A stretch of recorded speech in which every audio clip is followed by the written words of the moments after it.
See Beneath Your Beautiful podcast is raw and intimate, sometimes funny, and always entertaining. With new episodes every Saturday, Hara explores our loves, fears, and hopes with a delicious combination of depth and lightness. My name is Kelli Calabrese, and I am a fitness, nutrition, lifestyle expert, and also a certified divorce coach. I've had a really blessed career where I've been able to do a lot of fun things, from writing best-selling books to being on all the major networks to speaking on stages around the world. And I wake up every day excited to help people be well. How did you get started on that journey?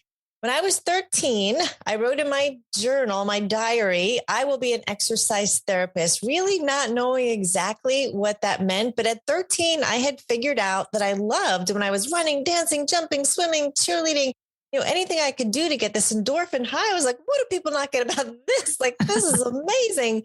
But also I realized that we do things to move away from pain. And I had a really strong family history of heart disease, diabetes, obesity, cancer, alcoholism, cigarette smoking. And I went, I don't want anything to do with that. So I went on this quest to get healthy, and really out of also the fear of, I thought my dad was going to die. He was the oldest living male in his family at 36 years old. And I thought, he's not going to see me graduate high school. Yeah, they had all had heart attacks. And so I was committed to be healthy and be an example for health and take as many people along with me as I could.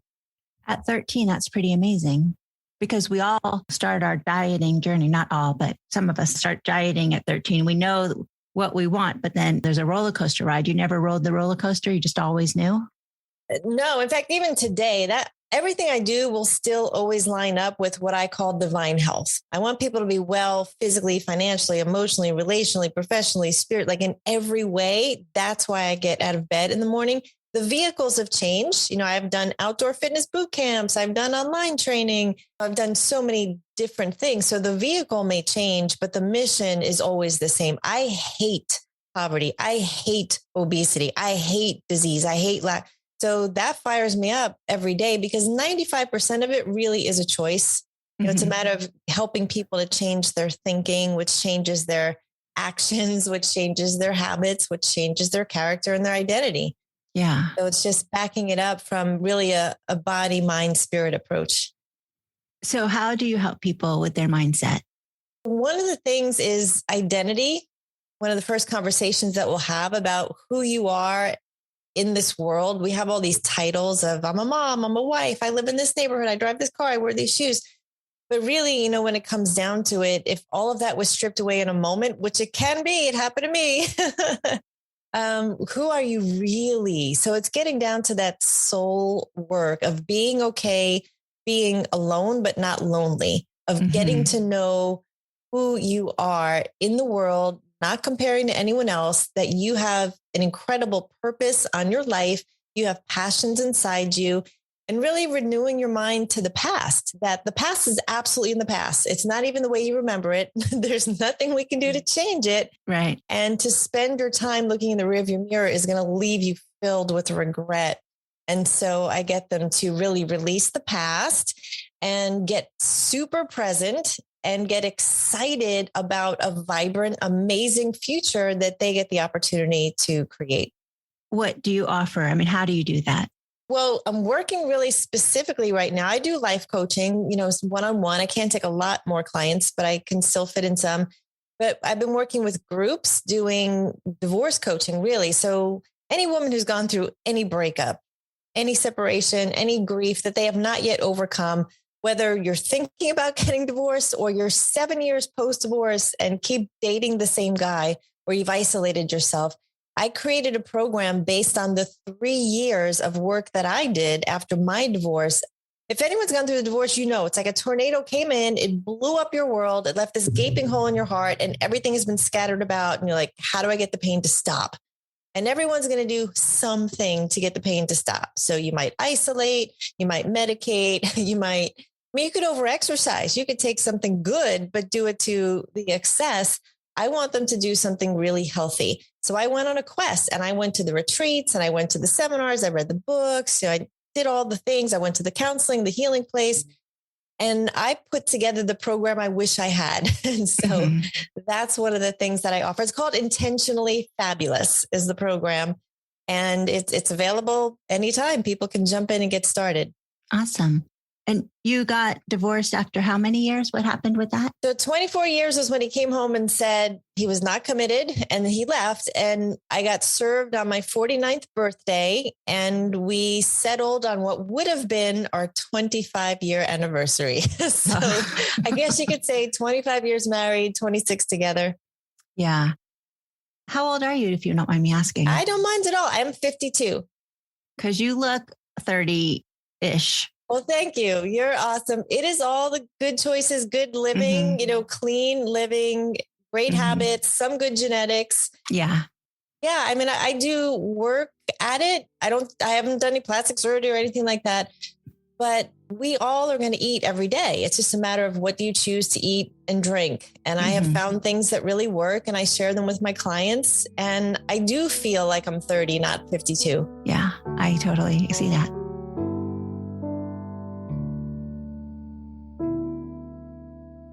What TV shows and stuff have you done that's promoting your wellness stuff, your fitness stuff? So companies will bring me in and I'll be on like NBC in Miami and CBS in Philly, and they'll bring me in seasonally like, Kelli, okay, it's the winter. Tell us your best tips for us to boost our immunity or not gain the holiday weight. Or yeah, you've seen these kind of segments on the Today Show and things where they bring an expert in and I'll share some tips. So in a morning, I might do like 27 TV and radio shows in 4 hours time, and they'll get played, some live and some will be played later. I've been on Montel Williams. I'm his fitness expert, and I've got to do some other fun things. Oh, cool. I like Montel.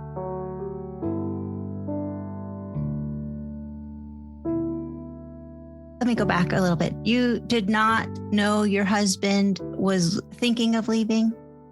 You know, looking back, I could see how it was a slow fade where neither one of us were really happy, but I would have limped along till death do us part because I was really committed to our marriage. I never in a million years thought he would leave. I mean, if you knew my story, it was ridiculous. I mean, anyone who meets me would say, your husband had to be like out of his mind. And of course, it's never 100% one person and 0% the other. I needed to own what was my part in this. But at 22 years old, I met a man who had made a lot of bad choices in his life. And I tried to bring a man up who didn't want to be brought up. And so I spent all those years trying to coach someone who didn't want to be coached, because that's what I do.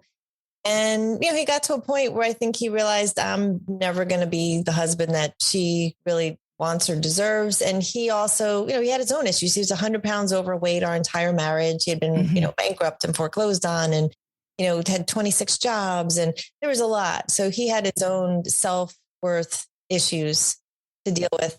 So it's always complex. It's not simple, but I was surprised, shocked. I mean, that's part of the grief cycle starts with shock, where I was definitely shocked. I never thought he'd leave. Yeah.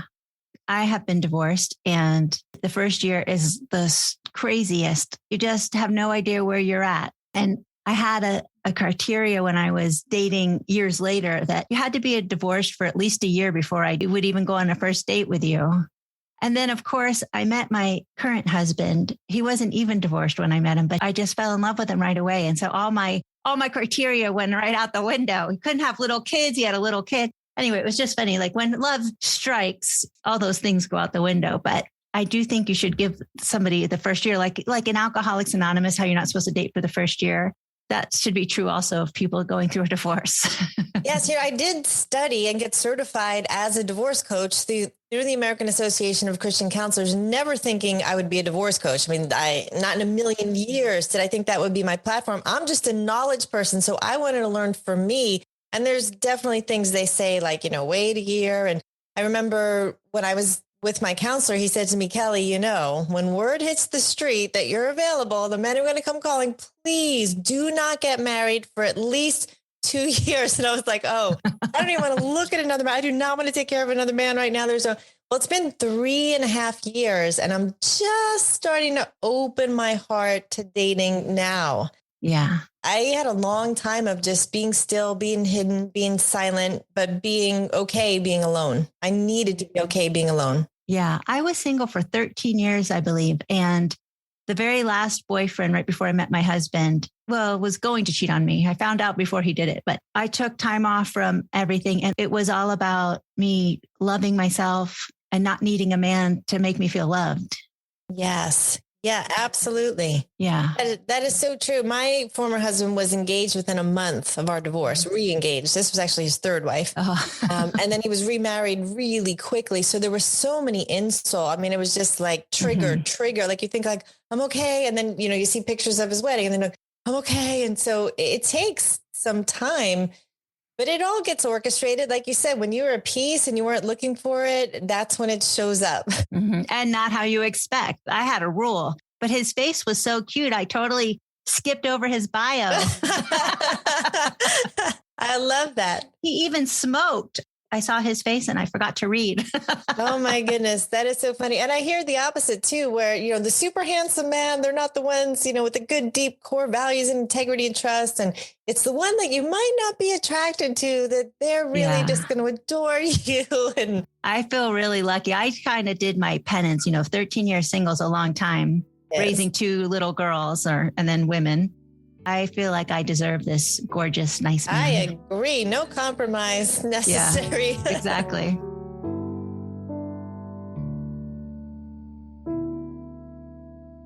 So you became a divorce coach, is it? A divorce counselor? What do you say? Divorce coach, yes. This wasn't inspired by your divorce. This was previous. This was inspired by the divorce. So I was 3 years, probably about 3 years in. And one of my goals was to get 2 kids off to college successfully. And I came home last August and I checked that box. I was like, okay, I did the best I could. Like they're in school, their tuition's paid, they got computers, they got cars, they got okay, good. And I was like, okay, God, now what?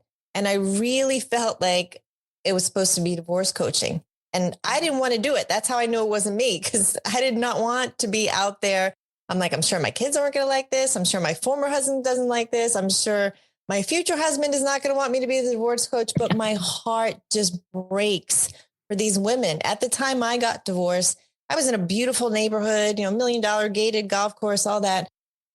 There were 12 of my friends who were moving out of the neighborhood at the same time. 10 of them were getting divorced. And my heart broke for them. And I watched what people did. And some did jump right into another relationship and remarry. And some did escape, just go off and travel. And I just wanted them to do something healthy. And I was physically healthy and I know what I went through. I couldn't imagine for the women who are starting out without, with illness and not having the physical health or the mental and personal development work that I had done.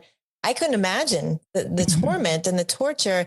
And some people never get out of it. I mean, when this woman walks in the room and you could just feel the bitterness or the depression, or they never get over it. And I was like, no, that's not right. This isn't how it's supposed to be. This isn't forever. You're supposed to heal and move on.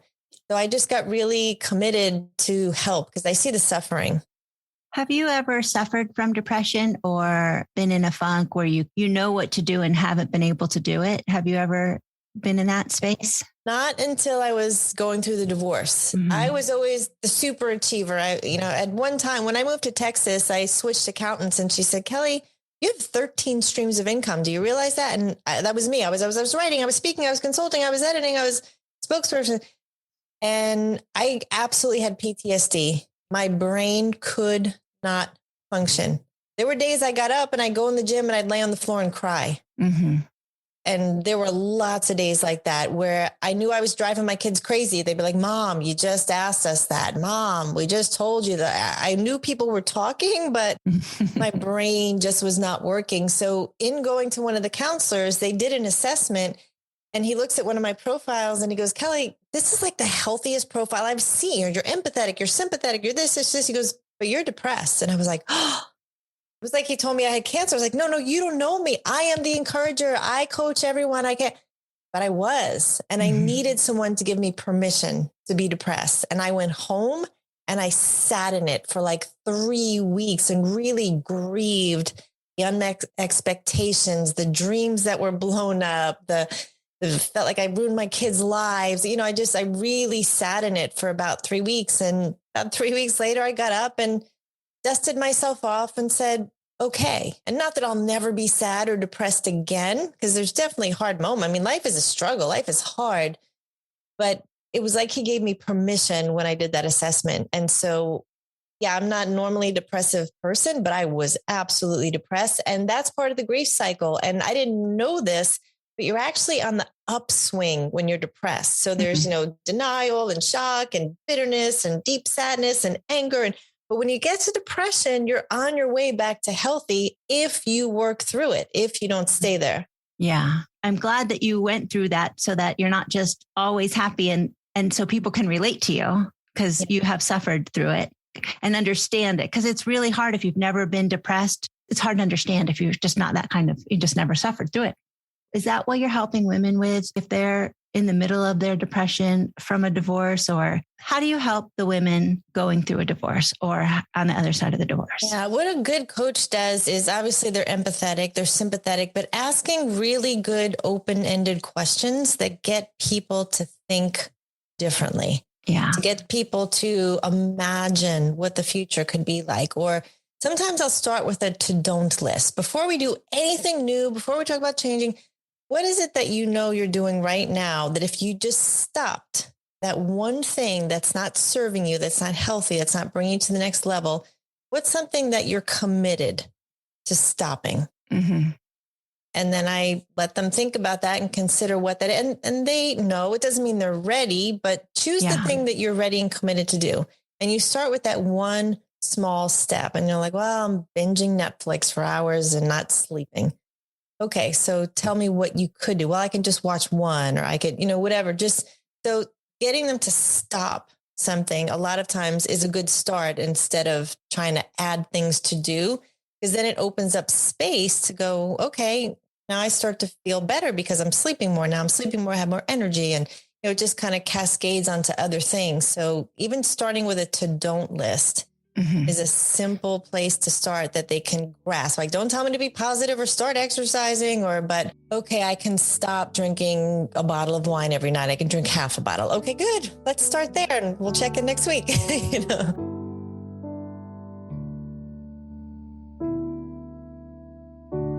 You said mind, body, and spirit. Mind, body, and spirit. So you help on all three of those levels? I do. Yeah. Just explain a little bit how you help on all three.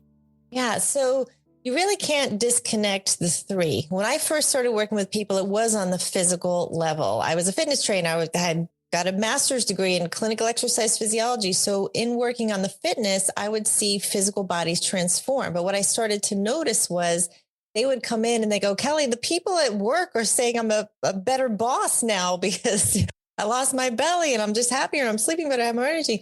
So I started to notice the mental part too. Like my kids even like me better. And my wife is, so I started studying, the mental part and how does that change? Because the physical was my first vehicle, but it affected the mental. They could think better. Mm-hmm. And then there's also a spiritual realm that we are in. We are physical beings in a spiritual world, and you can't disconnect the three. So when your physical body is down and ill and sick and in this terrible place, it's tough to have a great mindset and to be connected to a higher power. So the higher power is the thing inside you that's always perfect. I mean, that's 100% all the time. It's up to us to tap into that. And so that's something that I help people do. And I'll do it just by shining truth and shining light on what they're saying.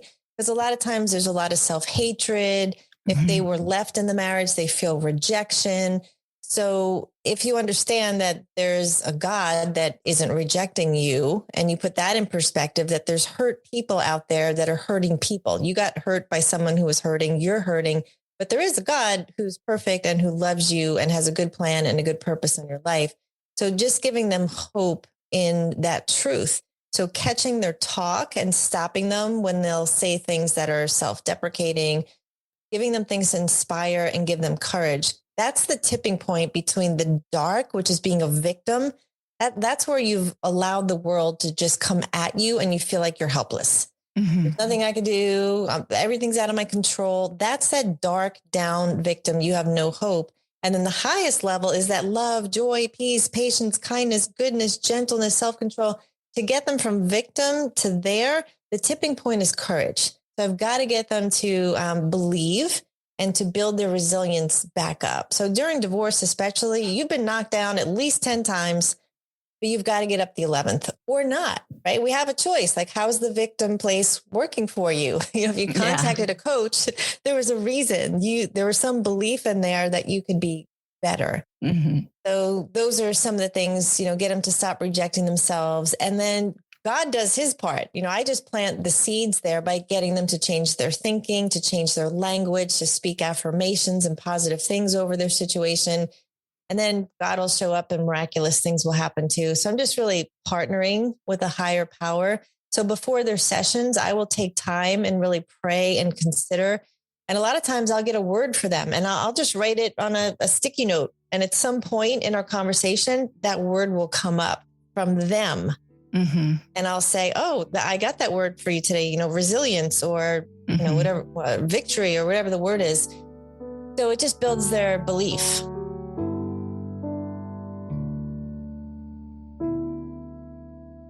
When you were going through your divorce and you were depressed and everything, and now you're at where you're at, don't you think that it's always God's purpose or whatever? Like, aren't you in a much better place now?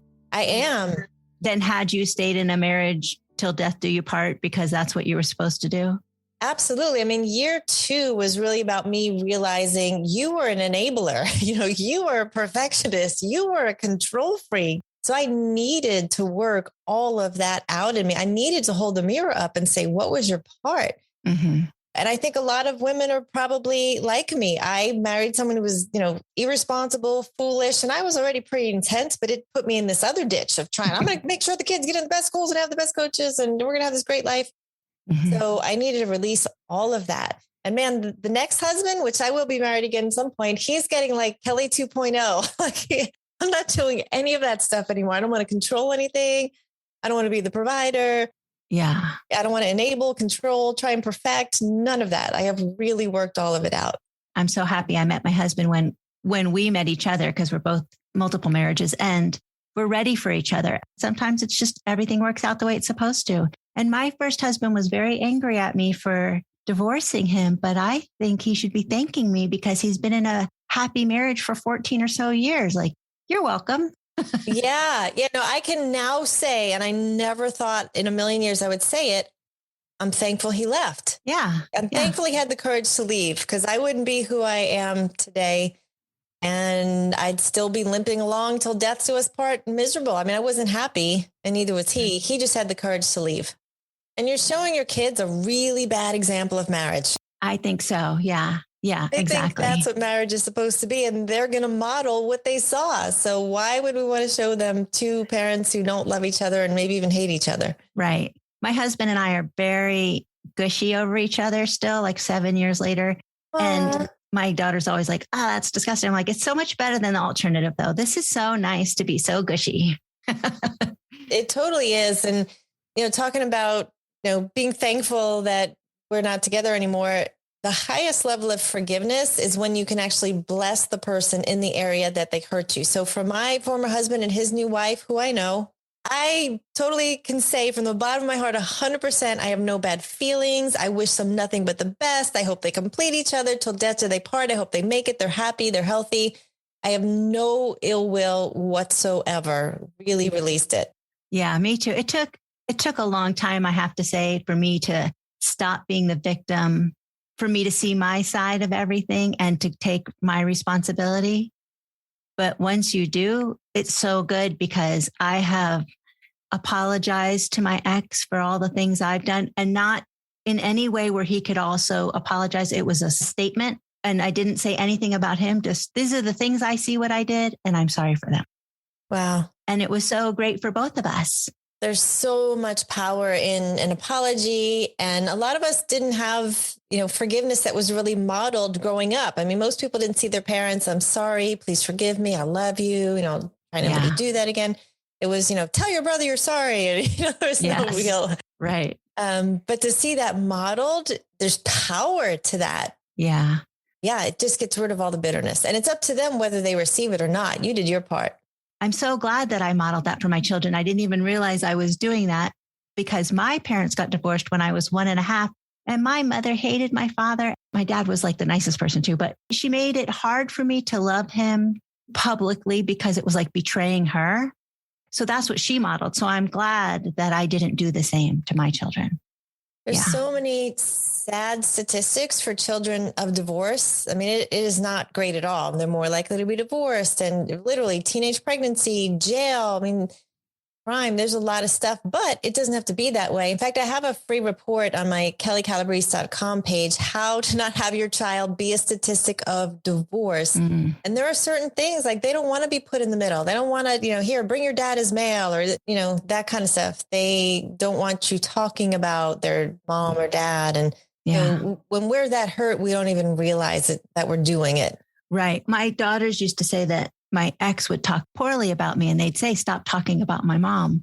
And I just kind of couldn't help it. But after I sent that apology, they have told me that he always says positive things about me. Now, that's what I'm saying. I've never heard from him, but I know he heard it. And that's the part of the spirit realm. It's from the head to the heart. So he received it. And that's wonderful for your kids to see. Like you said, it's modeled. And what I do now is like even higher than blessing them in the area that they hurt me, was I live a pre-decided life of forgiveness. So before someone even offends me, first of all, why am I even so offendable? That's ridiculous. I have no idea what's going on in their world, but I pre-decide that I'm not going to judge anyone because I don't want to be judged. I'm not going to criticize anyone because really that means I'm my biggest self-critic if I'm judging someone else.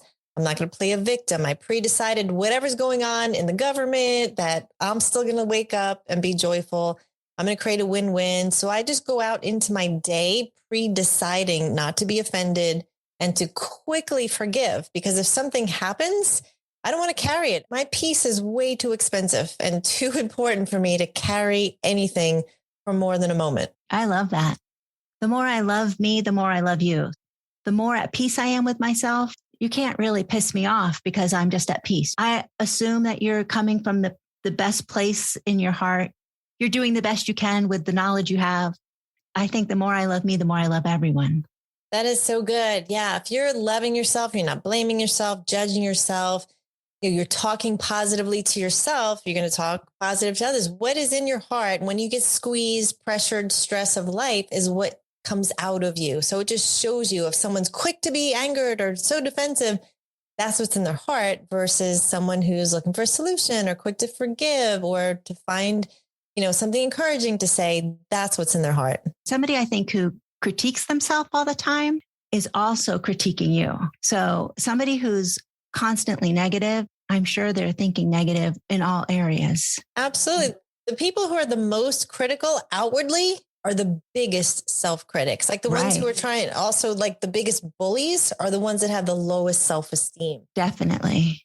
If they're self-critical, just like if I love me, I love everyone. If they don't love themselves, they don't like anyone. Do you think that's true? That is 100% true. Yeah, absolutely 100% true. You can't give what you don't have. Yeah. I have a word of the year every year. I've done this 15 years now. And I always have an accountability partner. One year I told him my word is joy. And he goes, Kelli, you're so good at giving out joy. You do that all the time. He said, but you can't give from an empty place. You're always giving. You have to refill yourself with joy. So I made my word that year, joy filled. And it became about filling myself with joy so that I had enough to give from the overflow everywhere I go to fill others with joy. And I just thought, wow, such a great perspective. It has to be overflowing because the filled cup is for you. And then whatever's left over is for everybody else. I really liked that image. And that's biblical too. It says pressed down, shaken together, and overflowing. So you want to be overflowing with love and joy and peace. And so when you walk in the room, you have that energy and people lean in and they're like, what does she have? I want some of that. Versus when someone goes in the room and you just feel the heaviness and the anger and I intentionally want to carry that. So I have to keep my heart filled and pure and just meditating on good things all the time.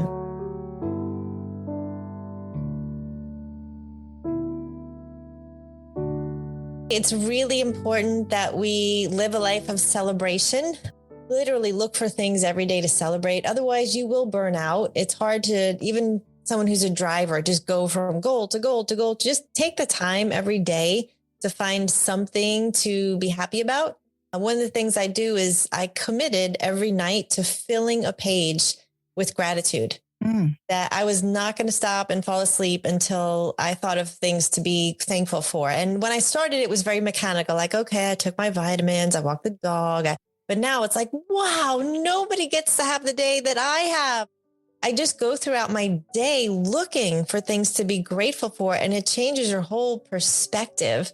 Look for things to be grateful for and then celebrate it. Look for any occasion to celebrate, because there's too much hardness, too much struggle, too much darkness, sadness, that we need to be intentional about just joy and celebration. I love that.